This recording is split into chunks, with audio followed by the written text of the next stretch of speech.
हम जो look like है सर, हम लोग कोई बिजनेसमैन तो नहीं है सर, हमारा कोई जॉब वगैरह है ही नहीं, या गवर्नमेंट जॉब या कोई चीज़ है नहीं कि जिससे हमारा मनी की एक सोर्स ऑफ इनकम मिले, जिससे हमारा काम या घर चले करके। अब तकलीफ हो गई कि सर 1 महीना 2 महीना तो आदमी संभाल सकता है, लेकिन 9 महीना 10 महीना 1 साल घर पे बैठ जाना मतलब क्या है सर? अगर आप अपने बीवी बच्चे लेके बैठे तो सोर्स ऑफ इनकम क्या है सर?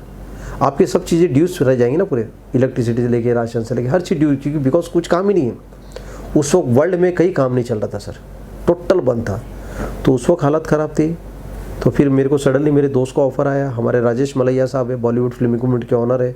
उन्होंने मुझसे कहा कि यार भाई हम लोग मास्क ग्लव सैनिटाइज का बिज़नेस कर सकते हैं। तो मैंने उनसे कहा कि सर मैं आर्टिस्ट हूँ, मैं कैसे बिज़नेस कर सकता हूँ?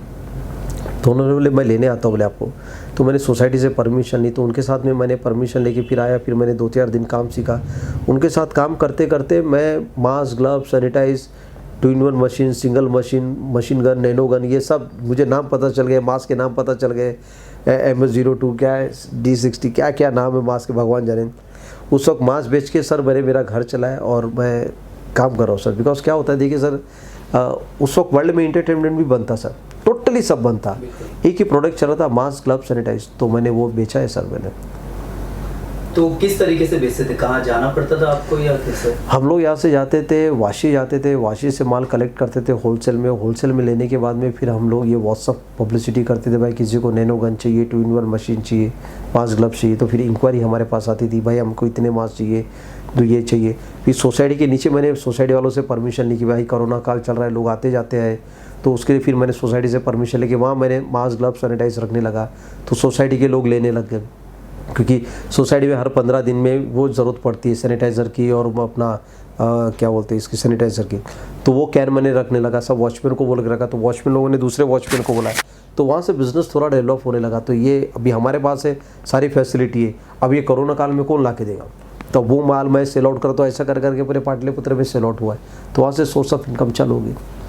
तो जब ये सैनिटाइजर और मास्क आप इसको जब बेचते थे, तो कहीं ना कहीं लोग जो आपसे मिलते होंगे, जो नए लोग मिलते, तो कभी उनको ऐसे फील होता था ये तो शाहरुख खान? नहीं सर, इसमें क्या बताऊँ मैं आपको, उस वक्त मैं कैप लगा लेता था और मास्क लगा लेता। अब मास्क में कैप कौन आ रहा कौन जा रहा पता नहीं चलता था। वो क्या मैं, और एक दिन क्या हो गया कि मैं कैप नहीं लगाया था, मैंने मास्क लगाया था। बोले यार मैंने तुम्हें कहीं देखा है? बोले मला यार मैंने भी तुम्हें कहीं देखा है। तो इत्तेफाक ये हो गया, एक ने बोला यार तुम ये काम कब से कर रहे? मैंने भाई सोनार ने धंधा चेंज कर दिया, सोनार मास्क बेच रहा है तो मैं क्यों नहीं बेच सकता हूँ? तो सर क्या होता है, आपको घर चलाना होता है तो सर करना पड़ता है, क्योंकि फैमिली से बढ़कर दुनिया में कुछ नहीं सर। जब बोलते ना किससे मांगने से अच्छा है तो आप काम करो, और काम कोई बुरा नहीं होता। शाहरुख साहब का बहुत फेमस डायलॉग है, कोई धंधा बुरा नहीं होता, धंधे से बड़ा कोई धर्म नहीं होता। तो मैंने बोला यार यही ट्रैक है, अभी तो आर्टिस्ट की दुकान बंद है तो एटलीस्ट काम कर लिया जाए।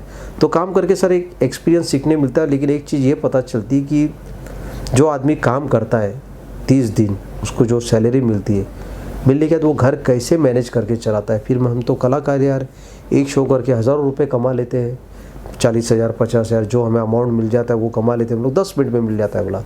फिर तो महीना भर वेट करना पड़ता है 20-30 हज़ार रुपये के लिए। तो ये लोग कैसे सर्वाइव करते होंगे? एक आर्टिस्ट में और एक तुम्हारा जॉब वाले बंदे में यही फ़र्क है, क्योंकि उसको पूरा 20,000 में महीना चलाना है, ये 20,000 में इसके 2 मिनट में ख़त्म हो जाते हैं पैसे। तो मैं बोलता हूँ ज़िंदगी में सब बनो, एक सोर्स ऑफ इनकम आपकी होनी चाहिए, चाहे आपका छोटा सा शॉप हो, कुछ भी हो, जिससे आपकी एक छोटी बहुत इनकम चले, जिससे आपका घर सेफ हो जाए। और ये बहुत ज़रूरी है। कोरोना काल में तो समझ में आया कि भाई खुद का एक अपना बिजनेस होना चाहिए। और आज के दौर में क्या है सर, अपने पास काम बिल्कुल नहीं है बोले तो बिल्कुल नहीं है। इसलिए नहीं है क्योंकि अभी तक के एंटरटेनमेंट को जो परमिशन मिली 200 लोगों की मिली। अब 200 लोगों में क्या शो होगा? हमारे जो शो होते हैं या ओपन शो होते हैं, बर्थडे शो होते हैं, पार्टी शो होते हैं, वेडिंग शो होते हैं, कॉर्पोरेट शो होते हैं, अब उसमें ऑडियंस ही नहीं रहेगी तो ऑर्गेनाइजर आपको क्यों बुलाएंगे? तो मैंने एक सिंपल तरीका सोचा, मतलब यार जब तक कोरोना काल है, तो ये तो हमारा 2020 निकला, 21 भी निकल रहा है, तो मैं, मेरा छोटा बेटा अमन नाम है उसका, तो मैंने उनसे कहा मतलब बेटा गूगल में जितने भी अपने इंडिया के जो सिटीज़ है, मेन सिटी, तो यहाँ के ऑर्गेनाइजरों के नंबर निकाला। तो वो बेचारा 2 घंटा सुबह 2 घंटा शाम में बैठ के सारे मेल आईडी कॉन्टेक्ट नंबर सब निकालता है, उनको मेल सेंड करता है, हमने एक प्रॉपर बना के रखा है हमारा प्रोफाइल की राजू रे को अर्जुन रे सर के कॉन्टैक्ट नंबर मेल आई डी डाला है। कुछ भी birthday party wedding corporate show हो तो आप हमें कांटेक्ट कर सकते हैं। देन वो होने के बाद भी फिर मैं मोबाइल में नंबर सेव करता हूँ, फिर मैं उनको पर्सनल डेटा भेजता हूँ मैं। फिर हर 6-7-8 दिन के बीच में मैं एक छोटा सा वीडियो देता है, एनी रिक्वायरमेंट प्लीज़ कॉल मी। क्योंकि सर अब काम नहीं तो नेचुरल सी बात है, अब आपको घर बैठे यही काम कर सकते हैं। और ये हमारे लिए बहुत बड़ी बात है कि हर सेक्टर के हमारे पास में नंबर है, आज नहीं कल उनके भी काम चलोगे तो हमें काम देंगे वो। तो अभी से फील्डिंग करने में कोई परेशानी नहीं उसमें। कुछ हमने ये भी सुना था कि कोरोना काल में आपको कुछ सेलिब्रिटीज से हेल्प भी मिली थी, लेकिन आपने उस फंडिंग को यूज़ नहीं करते हुए और लोगों की मदद कर दी उसमें, उसके बारे में थोड़ा बताइए। नहीं, thank you so much sir, आपने ये सुना। वो क्या हो गया था सर कि मैं और मेरी वाइफ ऐसे बैठे हुए थे सर, तो सडनली टीवी ऑन थी सर। तो उस वक्त क्या होता, वो सब मजदूर लोग गांव जा रहे थे अपने पूरे, तो कोई भूखे की वो जो न्यूज़ में देख देख के मेरी वाइफ थोड़ी सी फजल हो गई थी। तो उसने जस्ट खाना खाते खाते एकदम खाना छोड़ दी, रोने लगी। बोले यार ऐसे टाइम पे हमारे पास पैसा होना चाहिए।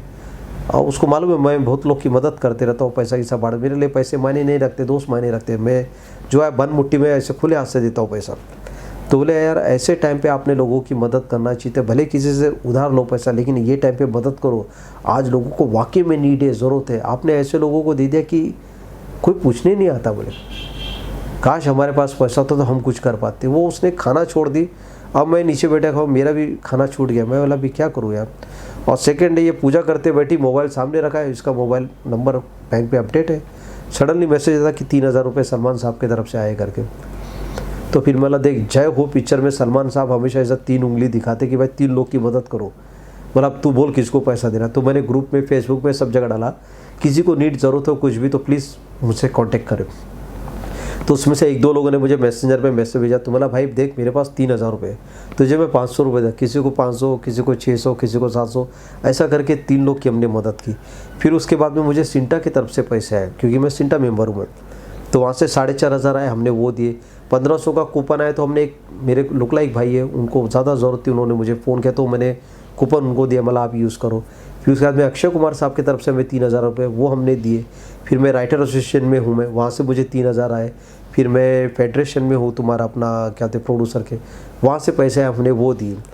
तो मैं वाइफ को बोला आप खुश है? बोले हाँ, ऐसा तुम लोगों की सबकी मदद करो। बोले मैं बोला देख अभी हमारे को वीडियो बनाने के भी पैसे मिल रहे, बोला मालिक की दुआ से देख हम देने लगे तो हमारे काम आ रहा है। बोला ये पैसे भी किसी को देना है? बोले नहीं, अभी हमारा घर कैसे चलेगा, अभी हमको भी चाहिए। तो क्या होता है सर, आप जब देते रहोगे ना तो आपको कहना कैसे आते रहता है सर।